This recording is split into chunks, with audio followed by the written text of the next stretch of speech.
But अगर आप मुझसे पर्सनली पूछोगे 1.0 turbo.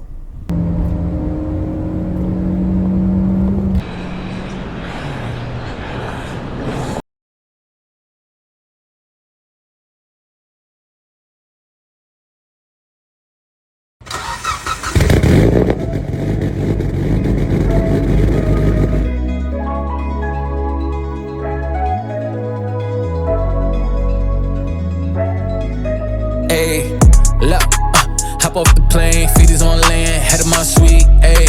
They counted me out, they wanted me to fail, got the receipts, ayy. Pressure McDonald's, you better not fold, better not crumble, ayy. Where I'm from, this not the point in your life where you fumble, ayy. Hold up, look, I ain't worried about the past. Look how far I came from what I didn't have. Hold up, look, only focus on the bag. Look how far I came from what I didn't have. I bet on myself, my work at the show, you see that I'm all in. You pass me the ball, I'm scoring a rock, you see that we ballin'. She chillin' with me, she wanna be riding around in a foreign.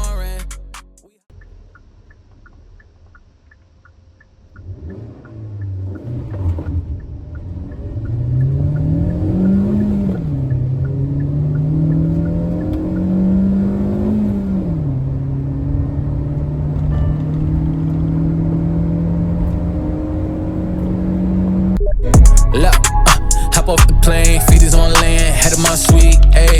They counted me out, they wanted me to fail, got the receipts, ayy.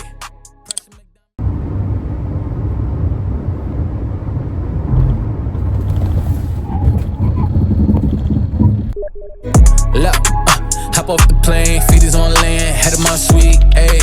They counted me out, they wanted me to fail, got the receipts, ayy.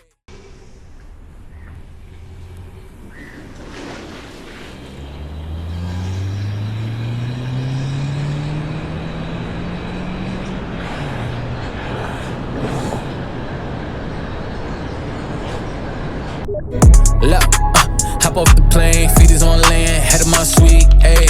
They counted me out, they wanted me to fail, got the receipts, ayy. Hi, this is a Hyundai Venue 1.2 manual. Venue India में 2019 में launch हुई थी और सिर्फ एक साल में Hyundai ने 1 लाख यूनिट सेल कर दी थी इसकी। और एक interesting fact, Venue was also the first Hyundai in India to introduce IMT technology, जहां आप बिना क्लच दबाए या बिना क्लच पैडल के गियर शिफ्ट कर सकते थे। So clearly Hyundai understood the Indian buyer pretty well. But हम आज बात करेंगे 1.2 नेचुरली एस्पिरेटेड मैनुअल की। और मेरा फोकस यहाँ ये नहीं है कि मैं आपको बताऊँ कि इस कार में क्या क्या फीचर्स हैं। I want to talk about the compromises, क्योंकि मेरे लिए कार्स एक सिर्फ फीचर्स का पैकेज नहीं है। So let's start with the engine.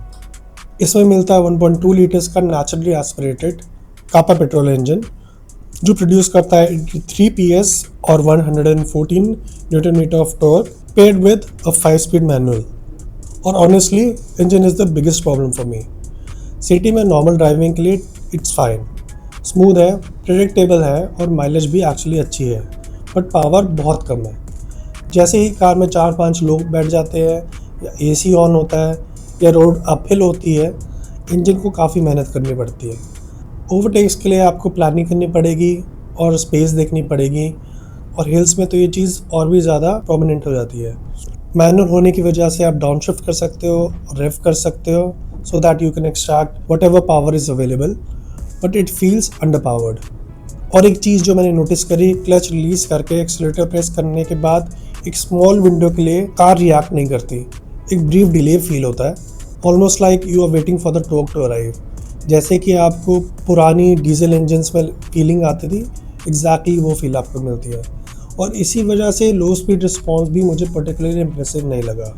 Cabin की बात करें तो कैबिन ओवरऑल अच्छा है। Hyundai ने इसके प्रीमियम लुकिंग बनाया है, डिजिटल क्लस्टर है, टच स्क्रीन है और फीचर्स की कमी नहीं है, but it does feel compact. Front में विजिबिलिटी कंपैरेटिवली अच्छी है और ड्राइवर सीट से फ्रंट बोनेट का भी काफ़ी अच्छा व्यू आता है, तो न्यू ड्राइवर्स के लिए इसे जज करना काफ़ी ईजी हो जाता है। लाइट भी कैबिन में अच्छे अमाउंट में आती है और स्टीयरिंग की फीडबैक भी डिसेंट है। Nothing exceptional about the steering, but it gets the job done. Front seats comfortable हैं, लेकिन रियर में स्पेस थोड़ा कॉम्प्रोमाइज्ड है। लेग रूम एवरेज है, और अगर बैक सीट पे 3 पैसेंजर्स बैठेंगे तो शोल्डर टू शोल्डर सिचुएशन हो जाएगी। बूट स्पेस भी ठीक है और राइड हाइट अच्छी होने की वजह से getting in and getting out is easy. Suspension मुझे स्लाइटली स्टिफर साइड पे लगी, इसलिए बॉडी रोल एक्सेसिव नहीं है, सो कॉर्नर्स में कार रीजनेबली कंट्रोल में रहती है। ब्रोकन रोड्स पे 2 बम्प्स स्लेली कैबिन तक आते हैं, but overall it's not a bad suspension. इसको मैंने नाइट में भी ड्राइव किया, तो नाइट ड्राइविंग के लिए मुझे इसकी हेडलाइट्स जेन्युइनली काफ़ी अच्छी लगी। वाइड प्रोजेक्टर थ्रो है, इल्यूमिनेशन इज गुड और रोड्स प्रॉपर्ली विजिबल रहती हैं, सो हेडलाइट्स के केस में मुझे कोई कंप्लेंट नहीं मिली इसमें। इस वाले स्पेसिफिक वेरिएंट में सनरूफ है, ऑब्वियसली देखने में अच्छा लगता है, but personally I don't think it's a very practical feature for India. Heat है, डस्ट है और पोल्यूशन की वजह से लॉन्ग टर्म ओनरशिप में इसका बेनिफिट मुझे लिमिटेड लगता है। स्पेशली अगर आप कार अपने पेड़ों के नीचे पार्क करते हैं तो लॉन्ग टर्म में डस्ट और लीव्स के डिपॉजिट की वजह से इसका ड्रेनेज ब्लॉक हो सकता है, जो कि अल्टीमेटली आपके कैबिन में लीकेज वाली प्रॉब्लम लेके आ सकता है। So I wouldn't choose a car just because it has a sunroof. और यहाँ इंडियन कार बायर की थोड़ी बात कर लेते हैं। हमारे मार्केट में एक चीज़ काफ़ी क्लियर है, कार बड़ी दिखनी चाहिए। परफॉर्मेंस कितनी है, रिस्पॉन्स कैसे देती है, स्टीयरिंग कितना फीडबैक देता है, इंजन कितना एक्साइटिंग है, ये चीज़ें जनरली सेकेंडरी हो जाती है। वेन्यू भी इसी फॉर्मूला को फॉलो करती है। रिलेटिवली कॉम्पैक्ट डायमेंशन के बावजूद रोड पर एक प्रॉपर एसयूवी जैसे दिखती है, कैबिन प्रीमियम लगता है और फीचर्स भी काफ़ी मिलते हैं। और honestly Hyundai knows exactly what the Indian buyer wants। Problem तब आती है जब आप ड्राइविंग एक्सपीरियंस को प्रायोरिटी देते हो, because then this 1.2 start showing its limitations. और आज इंडियन मार्केट्स में फीचर्स को काफ़ी इंपॉर्टेंस मिलती है। 360 degree camera, sunroof, big screen, digital cluster और मैन्युफैक्चरर्स ऑब्वियसली वही बनाएंगे जो कस्टमर्स बाय करेंगे। बट मुझे पर्सनली लगता है कि फीचर्स के चक्कर में ड्राइविंग एक्सपीरियंस कॉम्प्रोमाइज़ नहीं होना चाहिए। और वेन्यू 1.2 में मुझे सबसे बड़ा कॉम्प्रोमाइज़ इंजन का लगता है। कैबिन अच्छा है, फीचर्स अच्छे हैं, माइलेज अच्छी है, but engine doesn't match the rest of the package. Braking की बात करें तो ब्रेकिंग इनिशियली मुझे इतनी बुरी नहीं लगी थी। पेडल फील नॉर्मल है और ब्रेकिंग टाइम पे मुझे वॉबलिंग वाला इफेक्ट भी नहीं दिखा।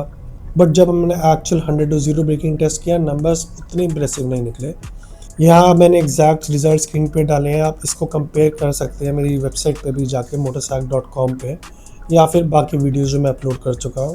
Because how a brake feels and how quickly the car actually stops are 2 different things. एक इम्पॉर्टेंट बात, बेसिकली आजकल एक नया फेसलिफ्ट मार्केट में आ चुका है और जो मैं आज कार टेस्ट कर रहा हूँ वो प्रीवियस फेसलिफ्ट है।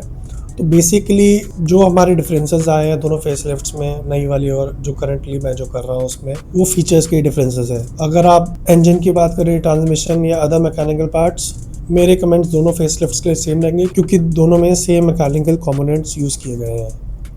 और मैंने रेडिट पे वेन्यू के लॉन्ग टर्म ओनर्स के फीडबैक भी मांगी है। ऑब्वियसली इंजन रिलेटेड फीडबैक में मैं 1.2 मैनुअल ओनर्स को प्रायोरिटी दूंगा, वाइल कैबिन, सस्पेंशन, स्पेस और जनरल ओनरशिप फीडबैक के लिए अदर वेरिएंट्स भी रेलेवेंट है। ओवरऑल ओनर्स के फीडबैक में भी सिटी यूजेबिलिटी और प्रैक्टिकलिटी पॉजिटिव पॉइंट्स रहे हैं, but engine performance specially full load, highway और hills is where the 1.2 gets criticised. मैं यहाँ ओनर्स की स्क्रीनशॉट ऐड कर रहा हूँ, आप चाहे तो वीडियो पॉज करके उन्हें पढ़ भी सकते हैं, और कंप्लीट रेडिट डिस्कशन का लिंक मैंने डिस्क्रिप्शन में डाल दिया है, आप चाहे तो उसको जाके खुद पढ़ भी सकते हैं और अपना ओपिनियन बना सकते हैं। तो finally, should you buy a 1.2 manual? Honestly I wouldn't recommend it. अगर आपका बजट 1.0 टर्बो के लिए स्ट्रेच हो रहा है तो मैं न्यू 1.2 लेने के बजाय यूज्ड 1.0 टर्बो देखूंगा। Hyundai जनरली रिलायबल ब्रांड है, सो अगर आपको एक well maintained less driven turbo reasonable price पर मिल जाए तो I would pick it over 1.2। Because 1.2 में कॉम्प्रोमाइज़ सिर्फ परफॉर्मेंस का नहीं है, आपको हाईवे पे प्लानिंग करनी पड़ेगी, हिल्स पे इंजन को पुश करना पड़ेगा और फुल लोड में पावर की लिमिटेशन क्लियरली फील होगी। माइलेज अच्छी है, सिटी ड्राइविंग ईजी है, कैबिन भी अच्छा है, but the engine holds the car back. अगर आपकी ड्राइविंग मोस्टली सिटी में है और परफॉर्मेंस इंपॉर्टेंट नहीं है, then 1.2 is perfectly usable. But अगर आप मुझसे पर्सनली पूछोगे, 1.0 टर्बो न्यू टर्बो बजट के बाहर है, find a good use one, because I would rather have a use turbo than buy a 1.2 and compromise every time I need more power. अगर आपको review पसंद आया हो तो शेयर और सब्सक्राइब ज़रूर करें। मैं हूं नितिश और आप देख रहे हैं मोटरसैक। मिलते हैं नेक्स्ट रिव्यू में, तब तक के लिए ड्राइव सेफ।